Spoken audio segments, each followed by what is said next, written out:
এই জগতের সকল পাপীদের মাঝে আমি শ্রেষ্ঠ পাপী, যার ইচ্ছায় অনিচ্ছায় পাপের কোনো শেষ নাই। জেনা থেকে শুরু করে কবিরা অবধি সকল পাপ যেন আমার চেনা সঙ্গী।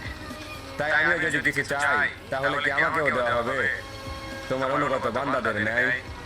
কেননা আমি শুনেছি তুমি রহমান, তুমি রহিম, তুমি এমন এক আল্লাহ যার কাছে চাওয়ার মতো চাইলে নাকি ফিরিয়ে দিতে লজ্জা পাও বান্দার হাত। তাই এবার আমিও তোমার চরণে উৎসর্গ করে দিলাম আমার শান্তির ঘুমের নিশিরাত। অতঃপর তুমি নাকি নিশিরাতেই বলো বান্দা কার কি লাগবে চেয়ে নাও। আর এবার আমি তোমায় বলছি মালিক, তুমি আমায় দুঃখ দাও। সুখে থাকলে হয়তো তোমায় ভুলে যেতে পারি, হতে পারি কারো কৃত দাস, কারণ আমি আদম সন্তান, পাপ করা আমাদের পুরনো অভ্যাস। অতঃপর ইয়া রহমান, সব ভুলের ক্ষমা স্বরূপ হয়তো মরিয়ম ইবনে ঈসার মতো আমাকে উঠিয়ে নাও, নয়তো ওমর ইবনে খাত্তাবের মতো